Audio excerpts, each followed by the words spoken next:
Hello. Hello. हाँ बोले बाप।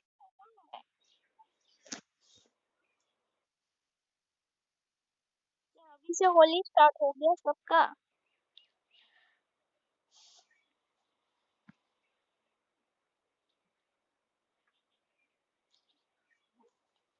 अच्छा रुको और 5 मिनट वेट कर लेते उसके बाद स्टार्ट कर।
ठीक है।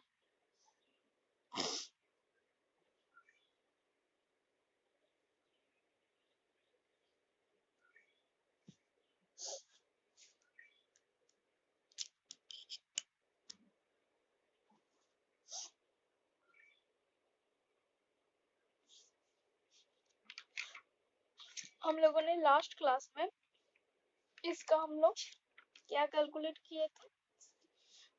हम लोग एक्सिंकली रेनफोर्स्ड बीम के लिए केस में हम लोगों का कितना मेरा area of the steel provide करते हैं और उसका मोमेंट ऑफ रेजिस्टेंस कितना आता है वो बाकी रह गया था, कितना मोमेंट ऑफ रेजिस्टेंस होगा। तो पिछले क्लास में क्या हम लोगों ने प्रूव किए हैं, अब मेरे पास देखो एक रेक्टेंगुलर सेक्शन है, singly reinforced beam. Singly reinforced beam मतलब उसका एक ही साइड में, टेंशन वाले ही साइड में स्टील रेनफोर्समेंट दे के रखा है, इसलिए इसका नाम है सिंगली रेनफोर्स्ड बीम। तो सिंगली रेनफोर्स्ड बीम का जिसका डी क्या था, डी क्या था बोलो, पिछले क्लास में बताए थे जो डी है, डी क्या था, डी का फुल नेम क्या था, डी को हम लोग क्या बोलते हैं?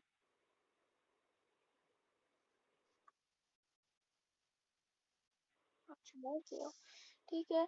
तो डी था मेरा इफेक्टिव डेप्थ। ये मेरे पास एक रेक्टेंगुलर सेक्शन है जिसका विड्थ है मेरा बी है, बी विड्थ है, और जिसका डेप्थ है मेरा डी। डी कितना डिस्टेंस तक, ये जो रेनफोर्समेंट प्रोवाइड किया गया है उसका सेंटर तक का जो डिस्टेंस है जिसको हम लोग बोलते हैं डी। डी को हम लोग इफेक्टिव डेप्थ देकर डिनोट करते हैं। इफेक्टिव डेप्थ क्या होता है, depth to the centre of reinforcement, मतलब इसका सेंटर तक का जो डिस्टेंस होता है टॉप से लेके, उसको हम लोग बोलते हैं इफेक्टिव डेप्थ। तो इफेक्टिव डेप्थ को हम लोग डी से डिनोट करते हैं। और टोटल मेरा सेक्शन का कितना डेप्थ था, टोटल सेक्शन का डेप्थ था कैपिटल डी था, टोटल सेक्शन का डेप्थ है कैपिटल डी है। तो यहाँ पे हमने बताए थे जो सिग्मा एस टी क्या होता है एंड सिग्मा सीबीसी क्या होता है। सिंपली रेनफोर्स्ड बीम के केस में जो स्ट्रेस डायग्राम होता है, देखो ये वाले पोर्शन जो है कंक्रीट है और इधर मेरा स्टील है। न्यूट्रल एक्सिस का टॉप वाले पोर्शन हम लोग एक कंप्रेशन एरिया है और नीचे वाला टेंशन एरिया है, क्योंकि नीचे में और बीच में मेरा गया है न्यूट्रल एक्सिस, जिस एक्सिस बराबर स्ट्रेस जीरो होता है उसको हम लोग बोलते हैं न्यूट्रल एक्सिस। ये देखो ये जो बीच वाले जो डिस्टेंस है इसको हम लोग बोलते हैं न्यूट्रल एक्सिस। हाँ, जिसका न्यूट्रल एक्सिस का डेप्थ हम लोगों ने कितना लिए थे, एन लिए थे। न्यूट्रल एक्सिस का जो डेप्थ एन, एन क्या होता है, न्यूट्रल एक्सिस डेप्थ है।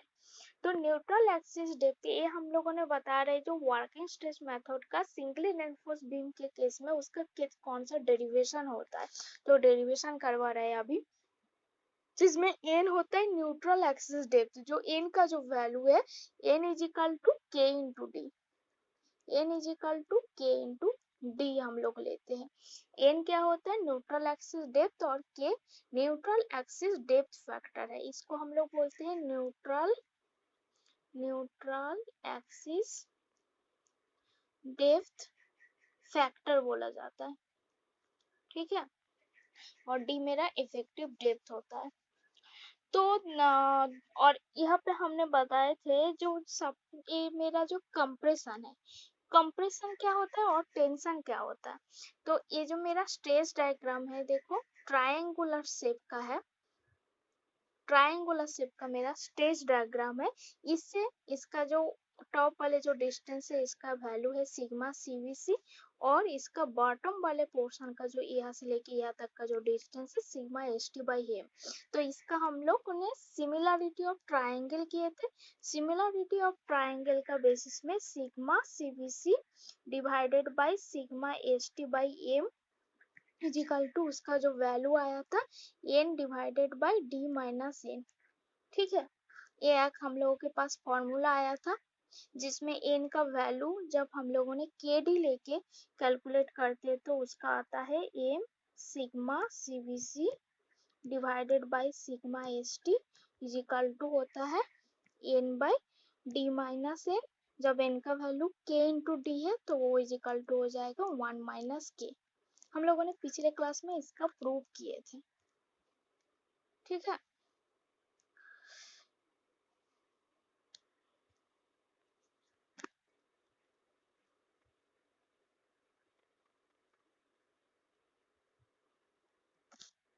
यह तक समझ में आया,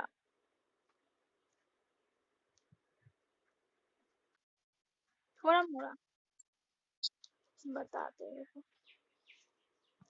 हम लोगों को सिंगली रेनफोर्स्ड बीम के केस में कितना मोमेंट ऑफ रेजिस्टेंस होता है उसको हम लोगों ने कैलकुलेट करते हैं।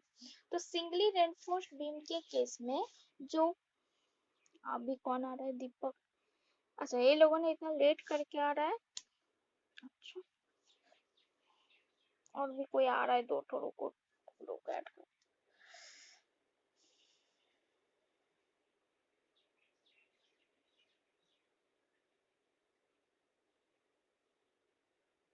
विकी, दीपक, तुम लोग का लेट क्यों हुआ? कहाँ थे तुम लोग? नहीं आया था? आया तो है, गूगल क्लास में आ गया था, भेज दिए थे। गूगल क्लासरूम में देखा करो, जो टाइमिंग होता है उस टाइमिंग का बेसिस में भेज देते हैं। हम्म,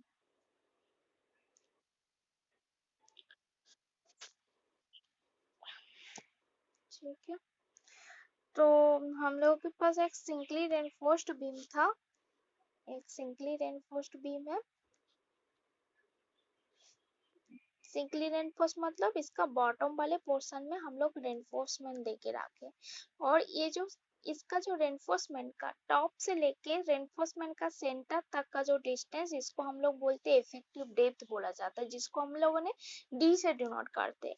और इस सेक्शन का जो बीच में एक एक्सिस जाता है, जिस एक्सिस में स्ट्रेस जीरो होता है, उसको हम लोग बोलते हैं न्यूट्रल एक्सिस। इसको हम लोग क्या बोलते हैं? Neutral axis. ठीक है, इसको हम लोग बोलते हैं न्यूट्रल एक्सिस बोला जाता है, न्यूट्रल एक्सिस बोलते हैं। तो ये जो एक्सिस जिसमें मेरा स्ट्रेस जीरो होता है, उसको हम लोग बोलते हैं न्यूट्रल एक्सिस। और न्यूट्रल एक्सिस को ऊपर वाले पोर्शन को हम लोग बोलते हैं कंप्रेशन एरिया, और बॉटम वाले पोर्शन को हम लोग बोलते हैं टेंसाइल एरिया। ठीक है, तो हम लोगों को कंप्रेशन वाले एरिया में कितना मेरा मोमेंट ऑफ रेजिस्टेंस आ रहा है, और टेंशन वाले एरिया में मेरा कितना मोमेंट ऑफ रेजिस्टेंस आ रहा है, लास्ट में यही कैलकुलेट करना है। तो इसका जो डेरिवेशन है, तो इसका कितना स्ट्रेस डायग्राम कैसे होता है, तो सपोज ये मेरा रेक्टेंगुलर सेक्शन है, तो इसका स्ट्रेस डायग्राम थोड़ा ट्रायंगल जैसा शेप होगा। कैसे होगा बताते हैं। इसका जो स्ट्रेस डायग्राम होता है वो थोड़ा इस शेप का होता है, इसका बॉटम में रेनफोर्समेंट है, तो इस शेप का इसका स्ट्रेस डायग्राम होगा, रेक्टेंगुलर, बीच में न्यूट्रल एक्सिस है। तो यहाँ से लेके यहाँ तक का कितना डिस्टेंस है, इसको हम लोग बोलते हैं सिग्मा सीबीसी। और यहाँ से लेके यहाँ तक का जो डिस्टेंस है, इसको हम लोग बोलते हैं sigma S T divided by m. M क्या होता है? एम होता है मॉड्यूलर रेशियो।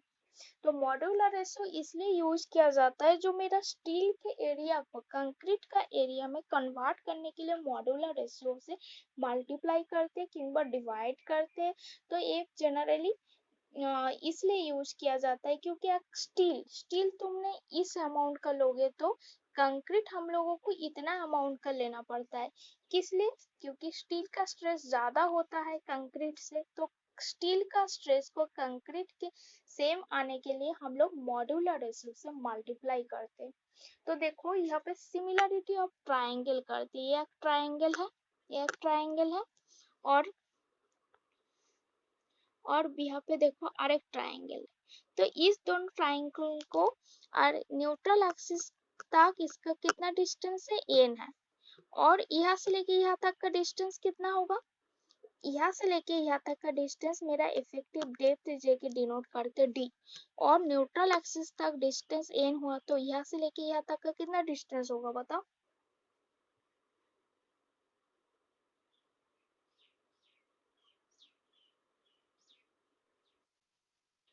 तो डी माइनस एन। तो इस ट्राइंगल और इस ट्राइंगल, इस दोनों को हम लोग सिमिलरिटी करेंगे, तो क्या आएगा?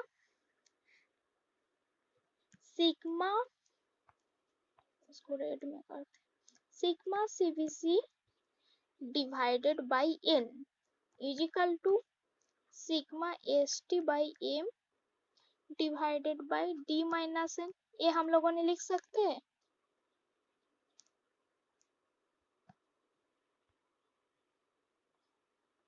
ये फॉर्मूला लिख सकते हैं कि नहीं बताओ? सिमिलरिटी ऑफ ट्राइंगल से, इस ट्राइंगल और इस ट्राइंगल।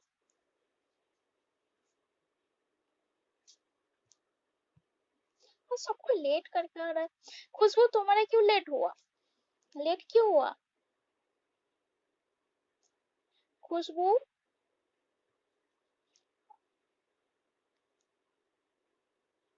कोई है कि नहीं है? दिवाकर क्यों हुआ? क्या काम कर रहे थे? कौन? हाँ बोलो।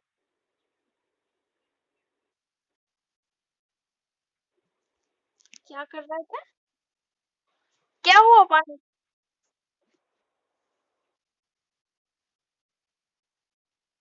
अच्छा। और खुशबू तुम्हारा क्या हुआ था?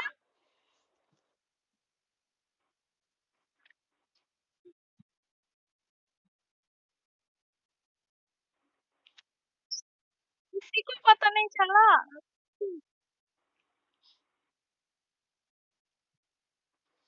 हम्म, चलो ठीक है। होली का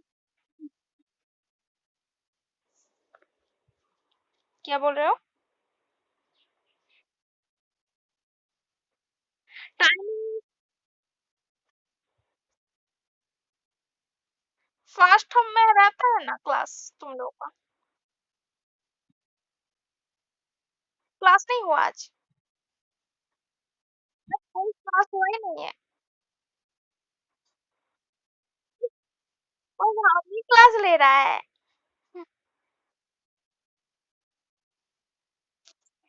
फर्स्ट क्लास का क्या? फर्स्ट क्लास किसका हुआ? और बस मेरा ही हो रहा है अभी। मतलब होली के चलते बहुत कोई आए भी नहीं रहे, देखे तुम लोगों का और भी बहुत कम स्टूडेंट है, वो नहीं है इसलिए क्या? नहीं, हम दोपहर को तो उतना आदत नहीं है हमको सोने का। और भी काम रहता है ना, बहुत सारा काम। तुम लोगों का क्लास लेंगे और भी काम है। वीडियो अपलोड करना पड़ता है, ये करो, नेट ऑन करके इसमें तुम लोगों का हर क्लास का रिपोर्ट भेजो, ये सब भी काम रहता है। तो चलो पिछले क्लास वाला ही हमने डिस्कस कर रहा है, जो भी नहीं था उसको बता देते हैं।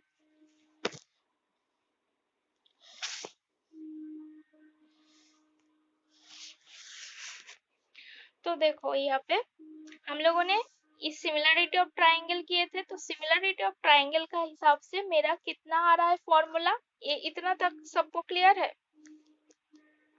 Sigma CBC divided by n. Similarity of triangle करो, इस ट्राइंगल ए वाला पोर्शन का एक ट्राइंगल इसको करो, और इस ट्राइंगल, ये दोनों को सिमिलरिटी ऑफ ट्राइंगल करो, तो ये फॉर्मूला आ रहा है? देखो तो एक बार चेक करो तुम लोग, आ रहा है कि नहीं आ रहा है बताओ।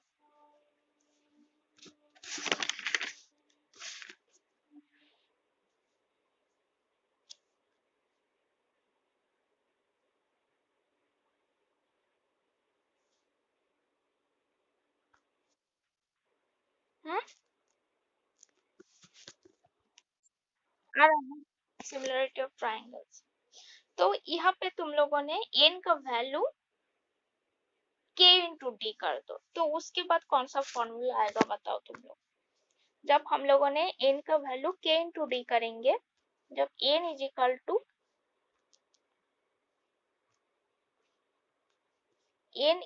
टू k इंटू डी, तो यहाँ से हम लोग क्या लिख सकते हैं? हम लोग कैलकुलेट करो कौन सा वैल्यू आएगा। n का वैल्यू k इंटू डी करते तो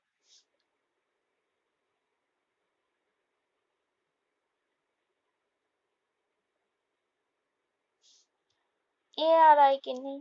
m into sigma CVC divided by sigma equal to आ रहा है सबको? ठीक है, तो ये इम्पोर्टेंट फॉर्मूला है। ठीक है, ये इम्पोर्टेंट है, इसका हम लोगों को यूजेस है। देखो यहाँ पे जो एन है, एन को हम लोग क्या बोले? Neutral axis depth.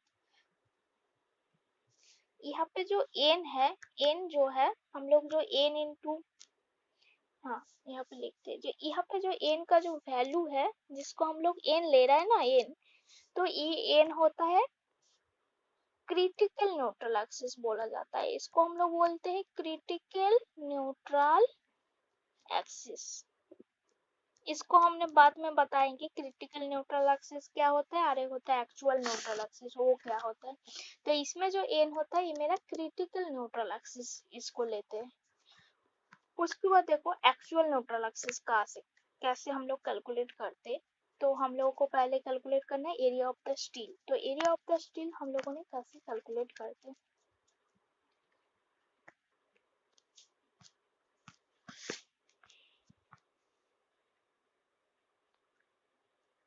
ये मेरा स्ट्रेस डायग्राम है और ये मेरा बी है जिसका विड्थ है रेक्टेंगुलर सेक्शन का, और न्यूट्रल एक्सिस डेप्थ का वैल्यू कितना है, n है और ए वाले portion d minus n,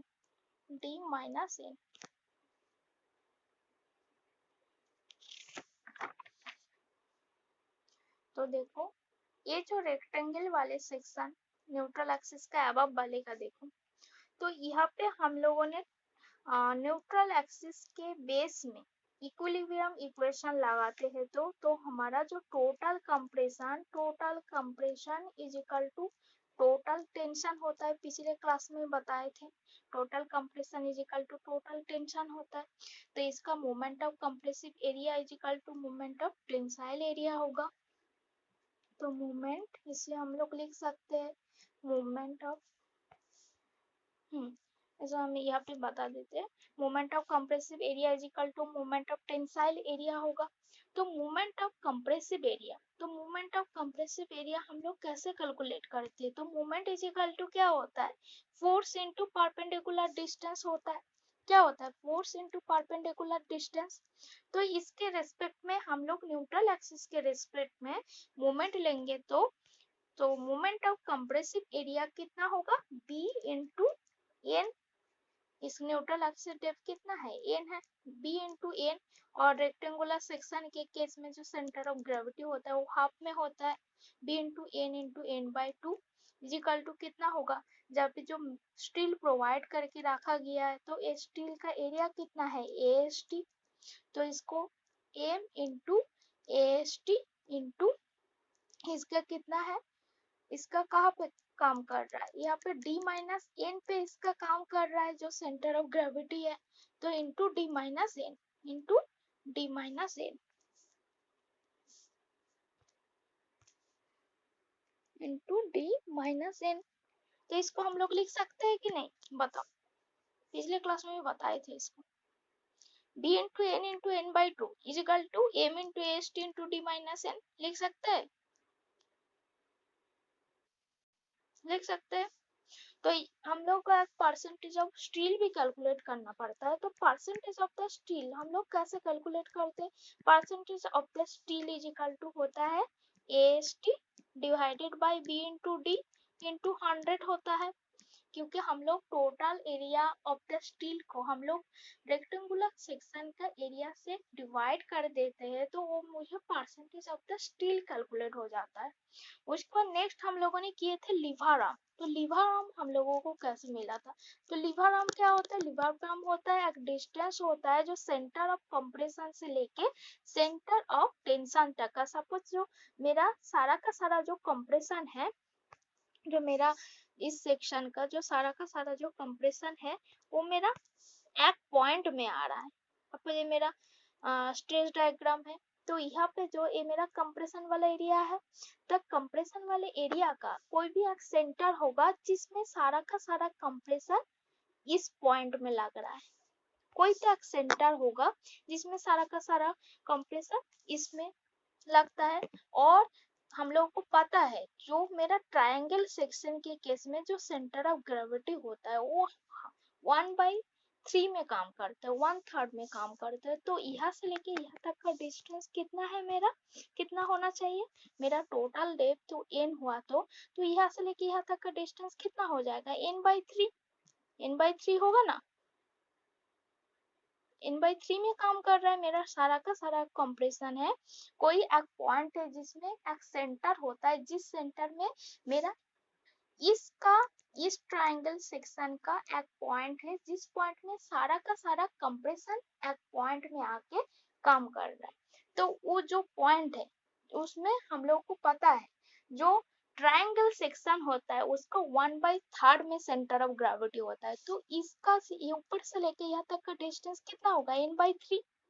n/3 होगा कि नहीं बताओ? ये समझ में आया?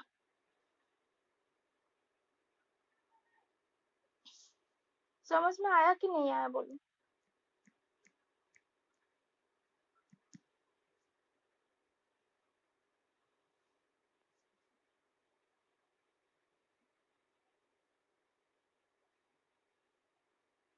कोई कुछ बोलो।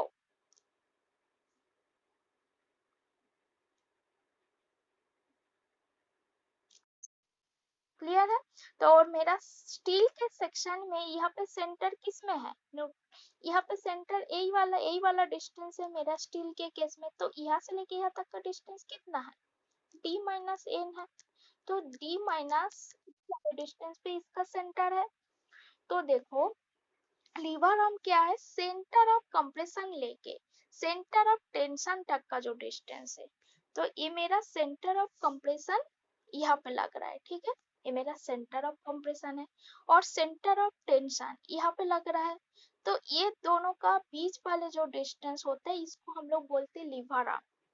तो लीवर आर्म का कितना डिस्टेंस होगा? मेरा इफेक्टिव डेप्थ d हुआ तो लीवर आर्म कितना होगा?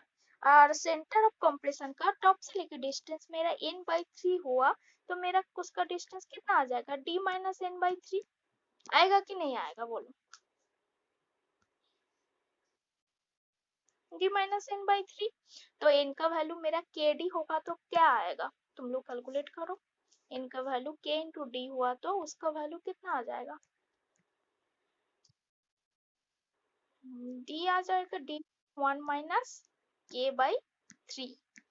या तो 1 माइनस k/3 इसको हम लोग बोलते हैं, क्या बोलते हैं? j से डिनोट करते हैं, जिसको हम लोग बोलते हैं लीवर आर्म डेप्थ फैक्टर, जिसमें j is equal to lever arm depth factor. ठीक है, इतना तक सबको क्लियर है? क्लियर है कि नहीं है बताओ? ठीक है,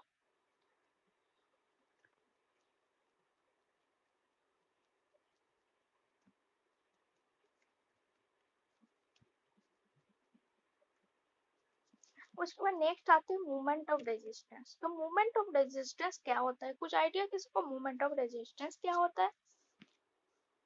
कोई कुछ बोलो।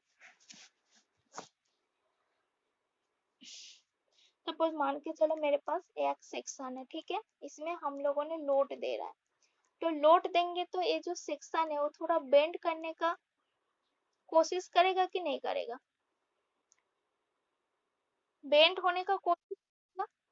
तो जब वो होने का कोशिश करता है तो सेक्शन भी एक अपोजिट फोर्स भी देता है, मतलब उस मूवमेंट को रेजिस्ट करने के लिए। जो न्यूटन का थर्ड लॉ, तो थर्ड लॉ तुम लोगों को सबको पता है, जब सेक्शन में जब कोई लोड आएगा तो वो इस लोड को रेजिस्ट करने का कोशिश करता है, क्योंकि वो लोड के वजह से सेक्शन मेरा बेंड होना चाहता है बट वो रेजिस्ट भी करता है इस सेक्शन को। तो इसी को हम लोग बोलते हैं मूवमेंट ऑफ रेजिस्टेंस बोला जाता है। मतलब when the section subjected to external load, the resisting moment is developed due to compression in concrete and the tension in steel। मतलब लोड के वजह से मेरा जो सेक्शन है वो बेंड होने का कोशिश करता है बट उसका अंदर भी मूवमेंट रेजिस्ट करने के लिए उसका अंदर भी पावर रहता है जो वो मूवमेंट को रेजिस्ट करे। तो इस प्रोसेस को हम लोग बोलते हैं मूवमेंट ऑफ रेजिस्टेंस। तो movement of resistance for the compressive action के केस में हम लोग को कितना होना चाहिए? तो movement of resistance for the compressive action, तो मेरा कौन सा था? हम इसी से ड्रॉ से बताते हैं। मूवमेंट क्या होता है? फोर्स इनटू डिस्टेंस होता है, फोर्स इनटू परपेंडिकुलर डिस्टेंस होता है। तो इस सेक्शन को तुम लोगों ने देखो, इस सेक्शन को देखो अच्छा से। इस सेक्शन में मेरा moment of resistance due to compressive action में कितना आना चाहिए। तो पहले देखो ये ट्रायंगल वाले पोर्शन है, तो इसमें कौन सा होगा, moment of resistance for the compressive action के केस में वो हो जाएगा कितना है, ट्रायंगल के केस में half into base into height होता है, half into base into height होता है ना, उसका कितना होता है area, half into base into height.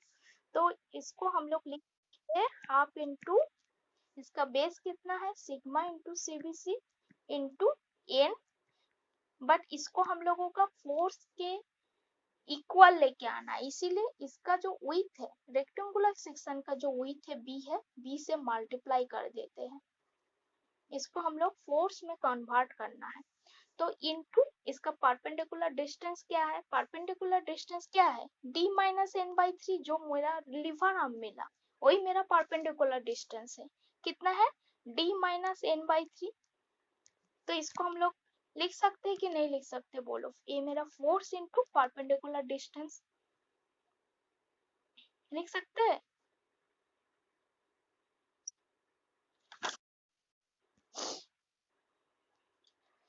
तो एक,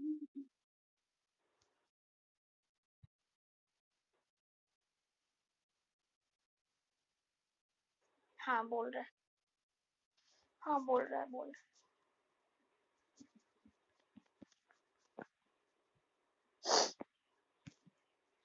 मेरे पास एक रेक्टेंगुलर सेक्शन है, ठीक है, जिसका विड्थ है बी है, इसका जो स्ट्रेस डायग्राम है, सपोज यहाँ पे हम लोगों ने स्टील प्रोवाइड करके रखे हुए हैं सिंगली रेनफोर्स्ड बीम, तो इसका स्ट्रेस डायग्राम कैसे होगा, ट्रायंगुलर शेप का होगा, और जिसका बीच में न्यूट्रल एक्सिस जाता है जिसमें स्ट्रेस जीरो होता है। तो यहाँ से लेके यहाँ तक का कितना डिस्टेंस है सिग्मा इंटू सीबीसी, और यहाँ से लेके यहाँ तक का कितना है sigma S T divided by m, और न्यूट्रल एक्सिस डेप्थ कितना है मेरा एन है, और सेंटर ऑफ कंप्रेशन से लेके सेंटर ऑफ टेंशन तक का डिस्टेंस जो लीवर आर्म हम लोगों को मिला उसका वैल्यू मिला d minus N by three मिला।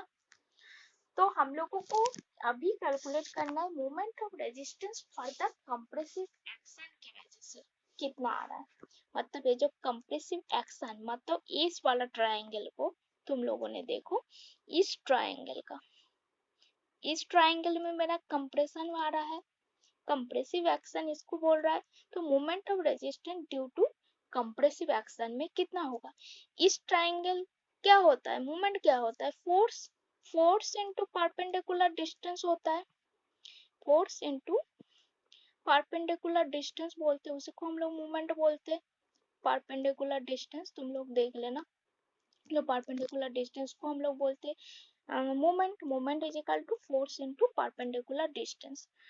तो हम लोगों को फोर्स चाहिए, तो फोर्स के लिए हम लोग इस ट्रायंगल को कैलकुलेट करते, फोर्स क्या होता है लोड इनटू एरिया होता है। तो देखो हम लोगों को फोर्स कैलकुलेट करना है, तो इस ट्रायंगल के सेक्शन के लिए एरिया कितना है, एरिया कितना होना चाहिए हाफ, ट्रायंगल के लिए एरिया कितना होता है हाफ, बेस कितना है यहाँ पे,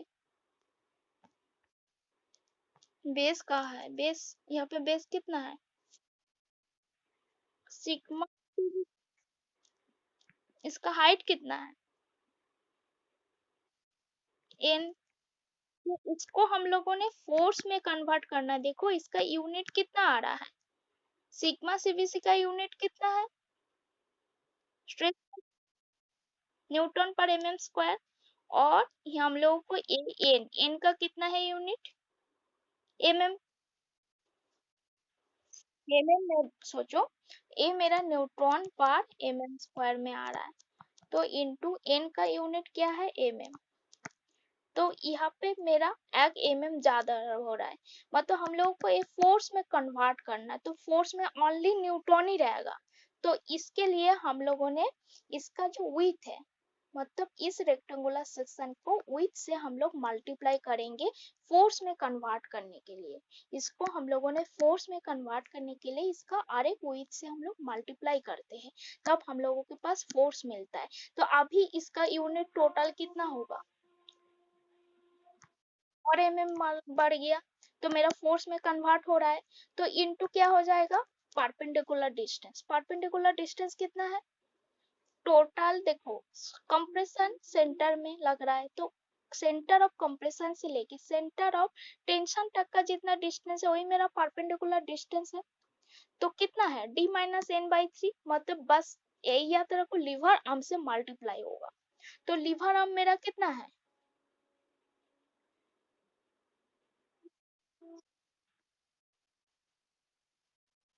इंटू d-n/3। समझ में आया। Moment of resistance for the compressible action में कितना होगा, half into sigma CBC into N into B into d-n/3।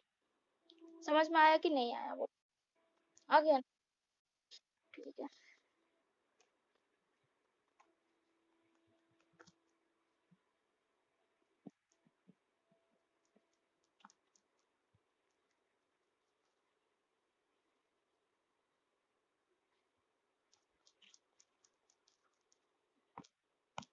अभी मेरे पास आया half into sigma CBC into N into B into d-3। तो अभी तुम लोगों ने काम करो, एन का जगह में k इंटू डी पुट कर दो, तो क्या आएगा मेरा इक्वेशन। तो half into sigma CBC into B into N is equal to के into D minus K into d/3। इसको हम लोगों ने लिख सकते हैं कि नहीं लिख सकते, बोलो। लिख सकते हैं। तो यहाँ से हम लोगों ने डी को कॉमन ले लेंगे नेक्स्ट स्टेप में, तो मेरा कितना आएगा, half into sigma CBC into B into K into D square हो जाएगा, क्योंकि मेरे पास बाहर भी एक डी है, तो डी स्क्वायर इंटू 1 - k/3। इतना तक क्लियर है।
तो इतना तक क्लियर है ना सबको,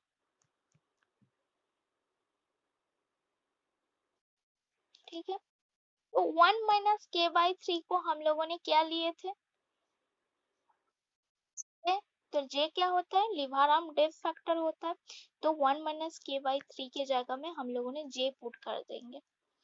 तो जे पुट कर दिए, तो देखो मेरा फॉर्मूला क्या आया, हाफ इंटू सिग्मा सीवीसी into K into J into B D square. तो बी डी स्क्वायर को हम लोगों ने बाहर रखेंगे, और ये जो टोटल जो टर्म है हाफ इंटू सिग्मा सीवीसी इंटू के इंटू जे, इसको कोई कोई बुक में देखना क्यू दे के डिनोट किया है, कोई कोई बुक में आर दे के डिनोट किया है। तो मेरा एटलीस्ट लास्ट में फॉर्मूला क्या आ जाएगा, मेरा फॉर्मूला आ जाएगा Q into B into D square, जिसमें Q क्या है, Q होता है half into sigma CBC into K into J, इसको Q से डिनोट किया है। समझ में आया, क्लियर है, ठीक है। तो हम लोगों ने कैलकुलेट किया moment of resistance due to compressive action की वजह से मेरा मोमेंट ऑफ रेजिस्टेंस कितना आ रहा है। तो ऐसे हम लोगों को टेंशन वाले साइड के लिए भी हम लोगों को मोमेंट ऑफ रेजिस्टेंस कितना आ रहा है वो भी कैलकुलेट करना है। तो टेंशन वाले का जो साइड का जो हम लोगों ने मिला था जो परमिसिबल यील्ड स्ट्रेंथ होता है उसको हम लोग सिग्मा एसटी से डिनोट किया है। तो एसटी क्या होता है, tensile stress the developed in the steel. तो इसको हम लोग एरिया ऑफ द स्टील से मल्टीप्लाई कर देंगे तो sigma S T into H T. तो यहाँ पे फोर्स का कितना यूनिट हो रहा है, न्यूटन में हो रहा है। सिग्मा एस टी का यूनिट क्या होता है, ये मेरा कौन सा यूनिट, न्यूटन पर एम एम स्क्वायर। तो इसको हम लोगों ने एरिया से मल्टीप्लाई कर देंगे तो मेरा फोर्स आ रहा है। तो कितना हो रहा है, इनटू परपेंडिकुलर डिस्टेंस, मतलब लीवर आर्म से मल्टीप्लाई करना है हम लोगों को। तो sigma S T into S T into D minus N by 3। तो इसका हम लोगों ने एन का वैल्यू हम लोगों ने के इंटू डी लिख सकते हैं। तो के इंटू डी डिवाइडेड बाई 3 करेंगे तो यहाँ पे हम लोगों ने डी कॉमन ले लेंगे। तो डी कॉमन लिए तो उसका वैल्यू कितना आएगा, sigma S T into S T into d into 1 minus के बाई 3। तो 1 माइनस के बाई 3 हम लोगों ने पहले किए है जो जिसको हम लोगों ने जे से डिनोट करते हैं। तो मेरा जो वैल्यू है sigma S T into S T D into J. तो यहाँ से हम लोगों ने एरिया ऑफ द स्टील भी कैलकुलेट कर सकते हैं, जो एरिया ऑफ द स्टील जो मेरा टोटल मूवमेंट है उसको divided by sigma S T into J into D कर सकते। तो मुझे moment of resistance due to tensile वाले एक्शन के लिए उसको कैलकुलेट करने बोला तो हम लोगों को इस फॉर्मूला का यूज करना है, sigma S T into S T into D minus N by 3। ठीक है, समझ में आया, इतना था। हम लोग को प्रूव करना है जिसमें के का वैल्यू, अगर तुम लोग के पास के का जो वैल्यू हम लोग को कैलकुलेट करने के लिए अगर इसको हम लोगों ने डेरिवेशन करेंगे, ये फॉर्मूला कहाँ से आया। तो के का value 2 into 80 280 divided by 3 divided by sigma S T plus 280 280 divided by 3। तो इसको हम लोगों ने प्रूव करते हैं। तो ये कहाँ से आया, क्योंकि कोई कोई न्यूमेरिकल में हम लोगों के पास सिग्मा एस टी का तो वैल्यू रहता है बट के का वैल्यू हम लोगों को नहीं मिलता है। तब हम लोगों ने इस फॉर्मूला से उसको कैलकुलेट कर लेते हैं के का वैल्यू कितना आ रहा है। के क्या होता है, neutral axis depth factor N is equal to के इंटू डी। तो इसमें के का वैल्यू हम लोगों को कोई कोई न्यूमेरिकल में नहीं रहता है, तो हम लोगों ने सिग्मा एस टी का वैल्यू रहेगा बट के का वैल्यू नहीं रहता है। तो एन का भी वैल्यू सपोज मेरे पास नहीं है जिसमें हम लोग के का वैल्यू कहाँ से कैलकुलेट करेंगे। तो के का वैल्यू हम लोग को मिल गया तो एन का भी वैल्यू मिल जाएगा, एन इज इक्वल टू के इंटू डी। तो के का value is equal to 2 into 80 divided by 280 divided by 3 divided by sigma S T plus 280 by 3। तो इसको हम लोग प्रूव करेंगे के का वैल्यू इतना कैसे आ रहा है। तो देखो इसका प्रूव करते हैं। ऐसे प्रूफ वाला इससे इम्पोर्टेंट नहीं है, हम दिखा दे रहा है कैसे आया। तो हम लोगों के पास एक फॉर्मूला आया पहले जो हम लोग सिमिलरिटी ऑफ ट्राइंगल से, ये वाला क्लियर है ना, इस फॉर्मूला कहाँ से आया, सिमिलरिटी ऑफ ट्राइंगल किए थे हम लोगों ने। तो यहाँ से तुम लोग सिग्मा सीवीसी इंटू 1 माइनस के इधर इधर मल्टीप्लाई कर दो दोनों को। तो सिग्मा सीवीसी into 1 minus K is equal to के into sigma S T divided by M, ये लिख सकते हैं। ठीक है, तो m को इधर मल्टीप्लाई कर दो 1 minus K into M into sigma सीवीसी इज इक्वल टू के इंटू सिग्मा एस टी। तो इसको हम लोग लिख सकते हैं, हम लोग पर एक्ट किए थे जो हम लोग आईएस कोड से हम लोग को मिला था जो मॉड्यूलर रेशियो m का जो वैल्यू होता है वो होता है 280 divided by 3 into sigma CVC, हम लोग को आईएस कोड से मिला था ना एजम्पशन में, याद करो मिला था। तो यहाँ पे हम लोगों ने मॉड्यूलर रेशियो जो एम का जो वैल्यू है, देखो हम लोगों ने ए वाला हम लोगों ने कहाँ पुट करेंगे, बाद में पुट करते हैं। तो यहाँ से देखो हम लोगों ने यहाँ से ए वाला फॉर्मूला कहाँ से आया, तो इसको बस मल्टीप्लाई कर दिए, M into sigma CBC minus M into K into sigma CBC is equal to के इंटू सिग्मा एस टी आ जाएगा। तो इसको हम लोगों ने लिख सकते हैं यहाँ से एम इंटू सिग्मा सीबीसी का वैल्यू हम लोगों ने आराम से कैलकुलेट कर सकते हैं। तो M into sigma CBC is equal to क्या हो जाएगा, K into sigma S T plus M into sigma K into sigma CBC. तो यहाँ से हम लोगों ने के को कॉमन ले लेंगे तो मेरा वैल्यू इतना आ जाएगा। तो के को हम लोगों ने लिख सकते, तो यहाँ से देखो ए वाला मेरे पास ए आया और एम इंटू सिग्मा सीबीसी आया, तो हम लोगों को के मिल जाएगा। के का वैल्यू कितना होगा, M into sigma CBC divided by sigma S T plus M into sigma CBC. कर सकते हैं, बोलो, देखो तुम लोग एक बार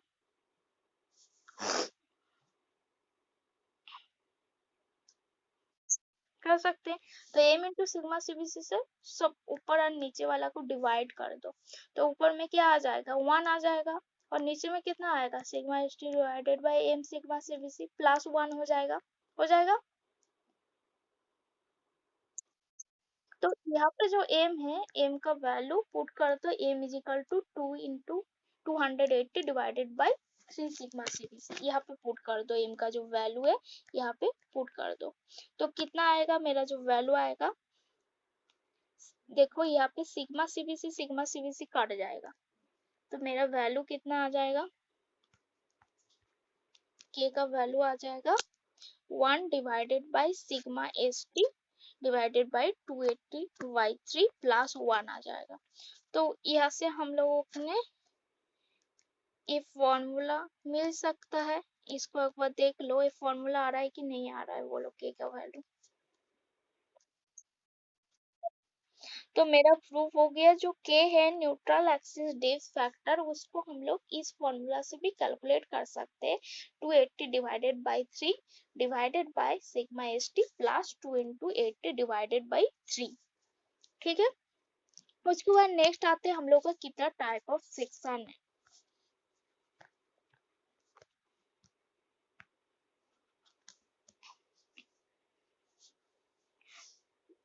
सेक्शन इम्पोर्टेंट है।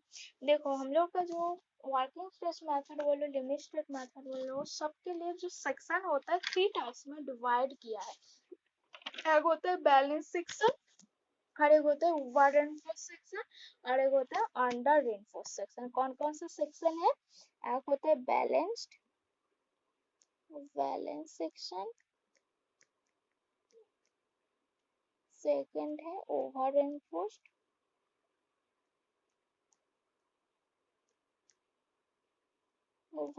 सेक्शन, थर्ड है अंडर रेनफोर्स सेक्शन। ठीक है, याद रहेगा। तो बैलेंस सेक्शन मतलब जिसमें stress in concrete is equal to stress in steel, दोनों का स्ट्रेस इक्वल है, उसको हम लोग बोलते हैं बैलेंस सेक्शन। मतलब सपोज मेरे पास ये सेक्शन है, ठीक है, मेरे पास ये सेक्शन है, देखो यही वाला, देखो हम इसी से करते हैं। देखो ये मेरे पास एक सेक्शन है जिसका बीच में देखो न्यूट्रल एक्सिस गया है, और नीचे में स्टील प्रोवाइड करके रखा है जिसका विड्थ है बी और इफेक्टिव डेप्थ है डी। ठीक है, तो यहाँ पे न्यूट्रल एक्सिस एन का वैल्यू, एक होता है एक्चुअल न्यूट्रल एक्सिस और एक होता है क्रिटिकल न्यूट्रल एक्सिस। तुम लोगों को पिछले में बताए थे, जो एक फॉर्मूला मिला था ना हम लोगों को, B into N by T, याद है। देखो यहाँ पे हम लोगों को मिला था b into N by T is equal to M into S T into D minus N. यहाँ पे जो n का जो वैल्यू है इसको हम लोग बोलते हैं actual neutral axis. Actual neutral axis और क्रिटिकल न्यूट्रल एक्सिस, और यहाँ पे देखो ये जो फॉर्मूला मिला था, यहाँ पे जो n को हम लोग बोलते हैं क्रिटिकल न्यूट्रल एक्सिस। इस दोनों का डिफरेंस हमने बताते हैं अभी।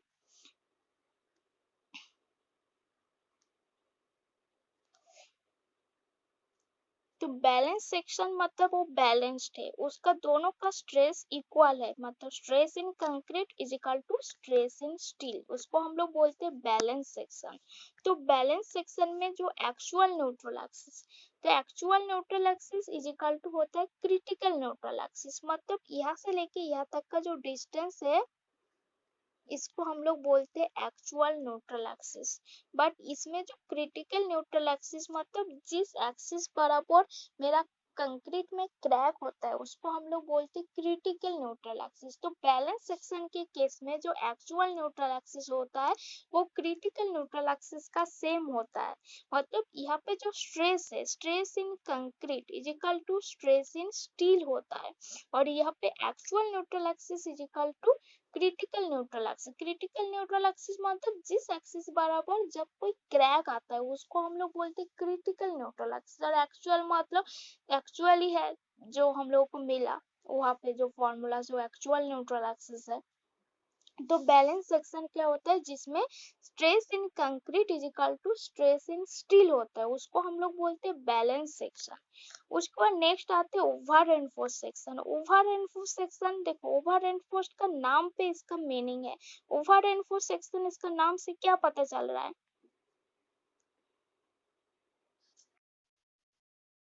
हाँ, इसमें रेनफोर्समेंट ज्यादा प्रोवाइड करते हैं।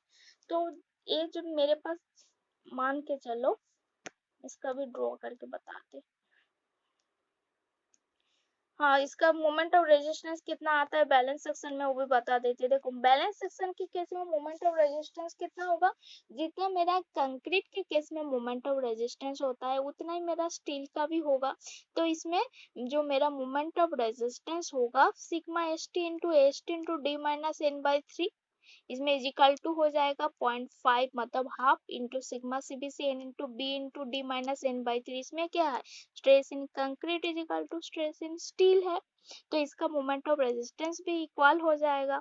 तो बैलेंस सेक्शन मतलब वो बैलेंस ही है रहेगा। तो इसका मोमेंट ऑफ रेजिस्टेंस कितना होगा, sigma S T into S T into D minus N by three is equal to हो जाएगा half into sigma C B C into N into B into D minus N by three. Clear है? Balance section clear है? इसके next आ जाते हैं over reinforce section. तो over reinforce section में हम लोगों ने स्टील बहुत ज्यादा परसेंटेज इसमें प्रोवाइड करते हैं। मतलब कंक्रीट जितना अमाउंट लेते हैं उसका ज्यादा अमाउंट हम लोग स्टील लेते हैं। मतलब सपोज मान के चलो ये मेरे पास कोई सेक्शन है, ठीक है, यहाँ पे बीच में न्यूट्रल एक्सिस गया, तो यहाँ पे हम लोगों ने जो स्टील प्रोवाइड कर रहे हैं बहुत ज्यादा परसेंटेज हम लोग प्रोवाइड करके रखे हैं। तो इसके वजह से जो मेरा लोड आएगा, सपोज इसमें लोड आया, तो लोड के वजह से क्या होगा, मेरा स्टील ज्यादा प्रोवाइड है तो स्टील का कोई क्रैक नहीं आएगा। क्रैक किस में आएगा, मेरा कंक्रीट वाले एरिया पे क्रैक आएगा। और कंक्रीट में क्रैक आएगा वो तुरंत क्रैक होके नीचे गिर जाएगा, हम लोग को पता भी नहीं चलेगा इसमें क्रैक आ रहा है, वो कोई शो अप भी नहीं करेगा। मतलब एक क्रैक होके तुरंत गिर जाएगा, हम लोगों को कोई शो अप भी नहीं करेगा, वो जो कोई क्रैक यहाँ से बाहर से भी पता नहीं चलेगा ओवर एंड सेक्शन में। तो यहाँ पे इतना स्टील प्रोवाइड करके रखा जाता है तो स्टील पूरा डायरेक्ट एज इट इज रहता है, इसका कोई क्रैक नहीं आता है। बट कंक्रीट गिर जाता है, जब ज्यादा लोड आ जाता है तो कंक्रीट एक टाइम होगा पूरा वो गिर के कोई क्रैक नहीं शो करते, डायरेक्ट गिर जाता है। तो इसको हम लोग बोलते हैं ओवर रेनफोर्स सेक्शन। इसमें स्ट्रेस इन कंक्रीट मतलब देखो कंक्रीट मतलब मैक्सिमम स्ट्रेस में आ जाता है, किंतु स्टील एज इट इज रहता है, इसका कोई कुछ नहीं होता है। तो यहाँ पे सिग्मा सी का जो वैल्यू है वो ग्रेटर देन होता है सिग्मा एस से। मतलब stress in concrete greater than होता है स्ट्रेस इन स्टील, क्योंकि यहाँ पे स्टील हम लोगों ने ज्यादा प्रोवाइड करके रखे, तो ज्यादा प्रोवाइड किए करके रखेंगे तो स्टील ऐसा भी तो वो बहुत ज्यादा स्ट्रेस झेल सकता है, तो कंक्रीट उतना नहीं कर पाता है। तो कंक्रीट उसमें डायरेक्ट चांस होता है इसका मैक्सिमम स्ट्रेस में आके वो गिर जाता है। इसीलिए इस ओवर रेनफोर्स सेक्शन में stress in concrete greater than होता है स्ट्रेस इन स्टील। होता है कि नहीं?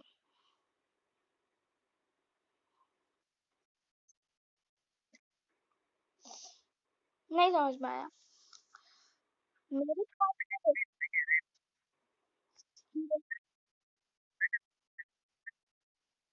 तो स्ट्रेस किस में ज्यादा होके गिर रहा है, मतलब किसका क्रैक हो रहा है, किसका स्ट्रेस मैक्सिमम हो रहा है? हम लोगों ने कंक्रीट में हो रहा है ना स्टील में हो रहा है? हम लोगों ने कंक्रीट से ज्यादा हम लोगों ने स्टील प्रोवाइड करके रखे हुए हैं। तो स्ट्रेस हमारा किस में ज्यादा हो रहा है? कंक्रीट में आ रहा है स्ट्रेस ज्यादा ना स्टील में आ रहा है स्ट्रेस ज्यादा? किसका स्ट्रेस ज्यादा? कंक्रीट में स्ट्रेस आ रहा है क्योंकि इसी वजह से तो मेरा कंक्रीट गिर रहा है। स्टील हम लोगों ने ज्यादा प्रोवाइड करके रखे, ओवर रेनफोर्स सेक्शन ज्यादा स्टील रखे, तो स्ट्रेस किसका ज्यादा हो रहा है? स्ट्रेस इन कंक्रीट का ज्यादा हो रहा है। तो sigma C is equal to sigma S होगा कि नहीं? क्लियर है? तो इसका मोमेंट ऑफ रेजिस्टेंस किसका रेस्पेक्ट में होगा? जो मेरा कंक्रीट वाले कंप्रेशन एक्शन की वजह से हम लोगों ने जो मोमेंट ऑफ रेजिस्टेंस लिए थे उसका रेस्पेक्ट में होगा, क्योंकि मेरा कंक्रीट का स्ट्रेस ज्यादा है। कंक्रीट का स्ट्रेस ज्यादा है, कंक्रीट टूट के नीचे गिर रहा है, स्टील एज इट इज रह रहा है, स्टील का कोई कुछ प्रॉब्लम नहीं हो रहा है, ना वो टूट रहा है ना कुछ हो रहा है। तो इसका जो मोमेंट ऑफ रेजिस्टेंस हम लोगों ने लेते हैं और कंप्रेशन वाला एक्शन की वजह से जितना लिए थे उतना ही होगा। तो इसका मोमेंट ऑफ रेजिस्टेंस कितना होगा? मोमेंट ऑफ रेजिस्टेंस जो हम लोगों ने लिए थे, कितना लिए थे? हाफ इंटू सिग्मा सीवीसी इंटू एन, यहाँ पे एन का वैल्यू एक्चुअल न्यूट्रल एक्सिस है, N into B into D minus N by 3। ठीक है, डी माइनस एन बाई 3। तो इसका रेस्पेक्ट में हम लोगों ने मोमेंट ऑफ रेजिस्टेंस लेंगे। क्यों लेंगे? क्योंकि यहाँ पे जो कंक्रीट में क्रैक आ रहा है, स्टील एज इट इज है, इसीलिए हम लोगों ने जो मोमेंट ऑफ रेजिस्टेंस लेंगे वो कंक्रीट के रेस्पेक्ट में लेंगे। तो मेरा कितना वैल्यू आएगा? Half into sigma CBC into N into B into D minus N by 3। ठीक है, क्लियर है?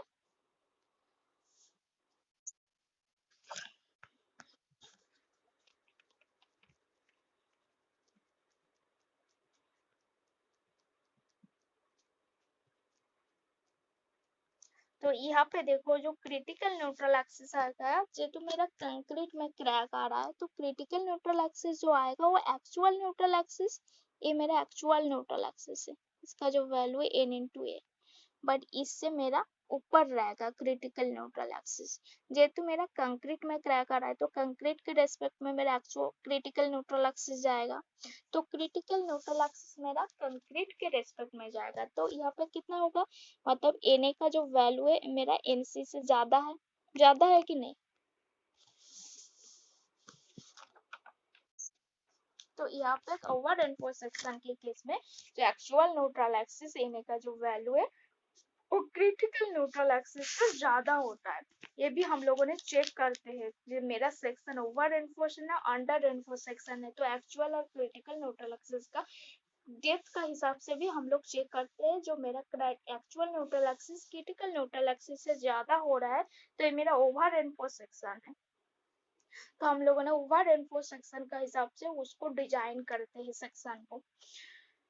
तो उसके बाद देखो नेक्स्ट आता है मेरा अंडर रेनफोर्स सेक्शन। तो अंडर रेनफोर्स सेक्शन हम लोगों ने किसको बोलते हैं? अंडर रेनफोर्स सेक्शन मतलब कुछ आइडिया है? अंडर रेनफोर्स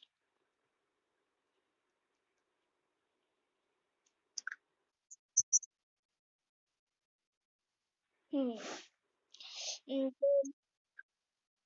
बोलो।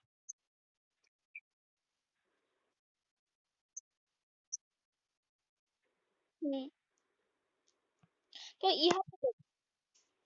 अम, यहाँ पे जो स्ट्रेस कौन सा डिफरेंस होगा? यहाँ पे अंडर रेनफोर्स सेक्शन में जो मेरा स्ट्रेस होगा सिग्मा इसका वैल्यू सिग्मा सी से ज्यादा होगा।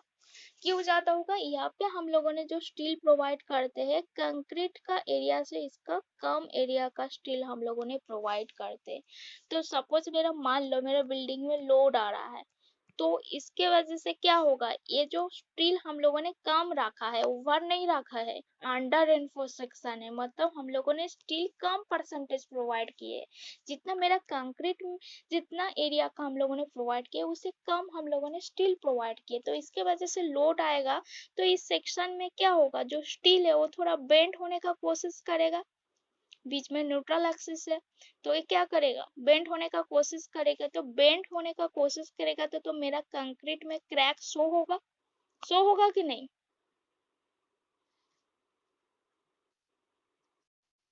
तो हम लोगों ने इसको देख के रिपेयर कर सकते, but over reinforce section direct वो कोई क्रैक नहीं शो करता है, वो डायरेक्ट ब्रिटल फॉर्म में हो रहता है, वो डायरेक्ट टूट के पूरा गिर जाता है, वो कोई क्रैक नहीं शो करता, इसीलिए हम लोगों ने अंडर रेनफोर्स सेक्शन को प्रेफर करते हैं, ओवर रेनफोर्स सेक्शन को प्रेफर नहीं करते हैं।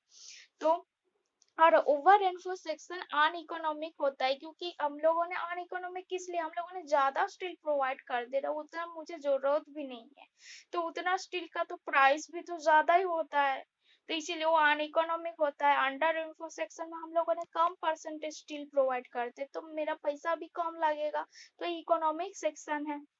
तो अंडर रेनफोर्स सेक्शन में जो मेरा स्ट्रेस स्ट्रेस किस में ज्यादा हो रहा है, इसमें मेरा स्ट्रेस देखो, ये मेरा स्टील जो है मैक्सिमम स्ट्रेस में आके उसने बेंड कर रहा है, तो इसीलिए यहाँ पे जो सिग्मा एस का जो वैल्यू है वो मेरा सिग्मा सी से ज्यादा है कि नहीं बोलो।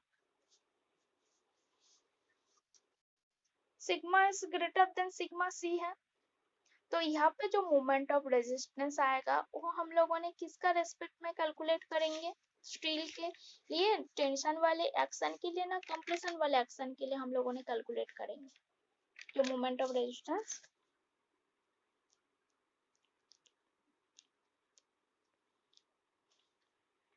हम लोगों ने स्टील में ज्यादा स्ट्रेस आ रहा है, तो हम लोगों ने स्टील के रेस्पेक्ट में हम लोगों ने कैलकुलेट करेंगे, तो मेरा मोमेंट ऑफ रेजिस्टेंस कितना होगा फॉर द टेंसाइल एक्शन के लिए, वो होगा मेरा sigma S T into A S T into D minus N by 3।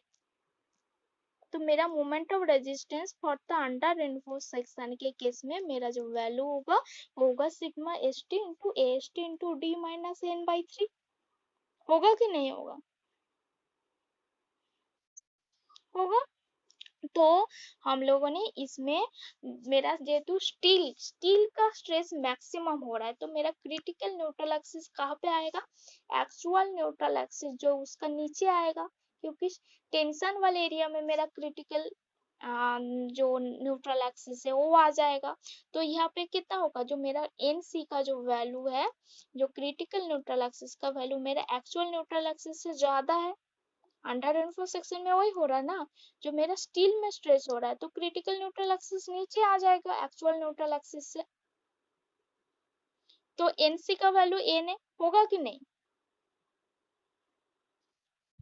होगा। तो मेरा क्रिटिकल न्यूट्रल एक्सिस का वैल्यू एक्चुअल न्यूट्रल एक्सिस से ज्यादा हुआ तो वो मेरा अंडर रेनफोर्स सेक्शन में आएगा, और अंडर रेनफोर्स सेक्शन के केस में जो मोमेंट ऑफ रेजिस्टेंस होगा वो टेंशन वाले एरिया के केस में जितना आया था उतना ही होगा। तो क्योंकि मेरा स्टील में स्ट्रेस आ रहा है, स्टील मेरा बेंड हो रहा है और कुछ नहीं हो रहा है, स्टील बेंड हो रहा है, इसी वजह से कंक्रीट में क्रैक्स हो रहा है, तो इसी वजह से इसको हम लोग कोई भी स्ट्रक्चर को हम लोग इजीली उसको रिपेयर कर सकते हैं। रिपेयर हम लोग जल्दी करना है, क्योंकि हम लोग का क्रैक आ गया स्ट्रक्चर में, और ओवर रेनफोर्स सेक्शन में कोई क्रैक नहीं शो करेगा, डायरेक्ट गिर जाता है मेरा स्ट्रक्चर, तो कोई शो नहीं करेगा। तो इसी वजह से हम लोगों ने अंडर रेनफोर्स सेक्शन को प्रेफर करते हैं जब डिजाइन करते, ओवर रेनफोर्स सेक्शन को हम लोगों ने प्रेफर नहीं करते हैं। तो ये मेरा डिफरेंस है balance section, under reinforce section and over reinforce section, याद रहेगा, समझ में आया सबको।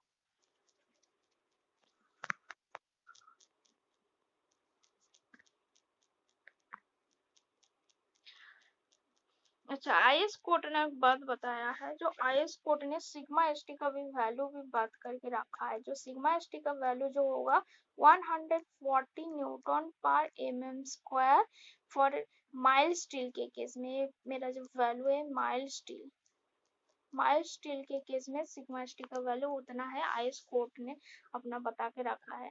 और एक होता है सिग्मा एसटी का वैल्यू 230 न्यूटन पर एमएम स्क्वायर, ये मेरा H Y S D steel के लिए, और H Y S D steel के लिए।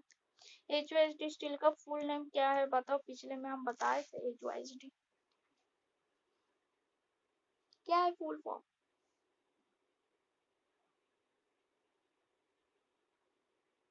वो याद है किसी को, हाई यील्ड स्ट्रेंथ डिफॉर्म्ड बार, हाई यील्ड स्ट्रेंथ डिफॉर्म्ड बार, इसका दो टाइप होता है, Fe415, Fe500, जो हम लोग जनरली इसमें यूज करते हैं कंक्रीट में। और माइल्ड स्टील का कौन सा ग्रेड है? Fe250। मतलब एक कॉमन यूज हो जाएगा तुम लोगों का, जो भी न्यूमेरिकल करेंगे इसी का यूज होगा, माइल्ड स्टील और तुम्हारा HOS2 बार। ठीक है, इतना तक सबको समझ में आ गया? किसी को कोई डाउट है? ठीक ठीक है, तो हम क्लोज करते हैं, एंड वाला नोट हमने अपलोड कर देंगे, तुम लोग एक बार देख लेना। तुम लोग को बाकी सब क्या, सब कोई सो गया? सब कोई आराम करता है। होली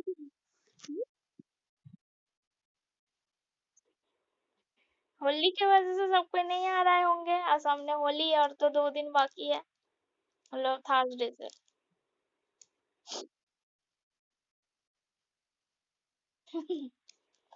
हाँ, तो होली के बाद खोल ही जाएगा, लैब वगैरह होगा ही तुम लोग का ऑफलाइन में। ठीक है, चलो तब देखते हैं। ठीक। वेलकम। वेलकम।